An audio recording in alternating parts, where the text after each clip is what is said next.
नमस्कार साथियों, आप सुन रहे हैं ज्ञानशिला। ये वीडियो पूज्य श्री राधा बाबा की जीवन प्रसंग पर आधारित है।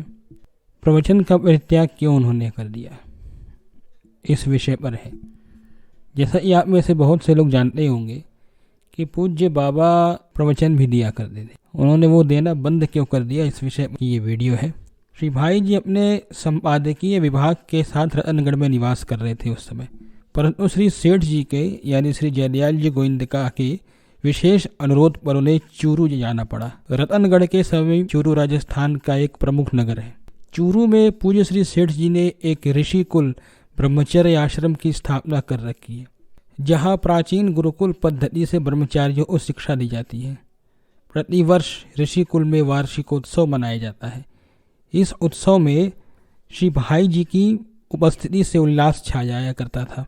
भाई जी के साथ बाबा तो उत्सव में आते ही थे, संपादकीय विभाग के प्रमुख व्यक्ति भी उपस्थित रहा करते थे। ऋषि कुल के ब्रह्मचारियों को प्रबोध प्रदान करने के लिए सभी समागत संतों विद्वानों से भाषण देने के लिए अनुरोध किया जाता था। बाबा से तो विशेष रूप से अनुरोध किया जाता था। बाबा की वाणी में बड़ा ओज था और उनके वक्तव्य में लोगों को प्रभावित करने की अनोखी क्षमता थी। विषय की प्रतिपादन शैली इतनी प्रभावोत्पादक होती कि श्रोता का चिंतन प्रवाह प्रवचन में प्रतिपाद्य के अनुसार बह चलता था। बाबा के प्रवचनों में सिद्धांतों का विवेचन, उदाहरण द्वारा स्पष्टीकरण इतना सुंदर होता था कि उसकी स्थायी छाप श्रोता के मन पर पड़ती थी। उन आकर्षण पूर्ण प्रवचनों को सुन करके लोग भक्तिभाव पूर्ण जीवन के सपने देखने लगते थे। उन प्रवचनों से प्रेरणा प्राप्त करके न जाने कितने लोगों का जीवन साधन परायण हो गया। यही कारण था कि बाबा के प्रवचनों में बड़ी भीड़ हुआ करती थी। पंडाल में ऋषि कुल के ब्रह्मचारी तो रहते ही थे, नगर के अनेक संभ्रांत लोग तथा राजकीय अधिकारी गण भी प्रवचन सुनने के लिए अवश्य आते थे। समाज के केवल प्रबुद्ध व्यक्ति ही नहीं, साधारण स्तर के लोग भी बहुत बड़ी संख्या में आया करते थे।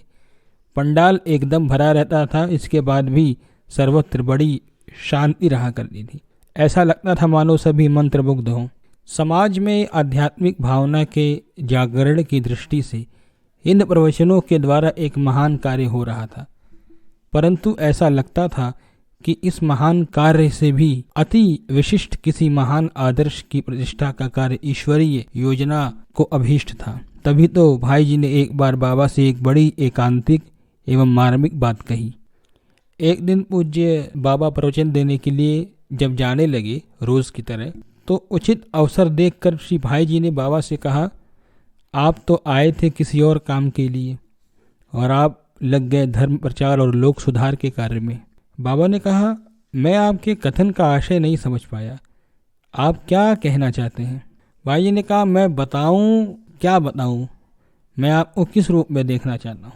मेरी आंतरिक अभिलाषा है कि आपका जीवन श्री कृष्णानुरागिणी व्रजांगनाओं के दिव्य प्रेम का साकार स्वरूप बन जाए। मैं तो चाहता हूं कि आपके जीवन में चरितार्थ हो उठे ये सारी बातें। आपको धर्मोपदेशक बनना है या प्रेम सिंधु में निमज्जन करना है। श्री कृष्ण प्रेम से परिपूर्ण उस दिव्य जीवन का महत्व कुछ अद्भुत ही है।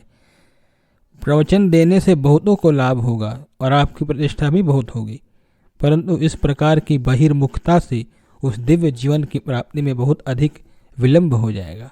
दिव्य जीवन की प्राप्ति में विलंब हो जाएगा, ऐसा श्री राधा बाबा से भाई जी ने कहा। भाई जी के ये शब्द बाबा के मर्म को स्पर्श कर गए। बाबा ने पूछा, आप कहे तो मैं अभी मौन हो जाता हूँ, इसी क्षण तुरंत।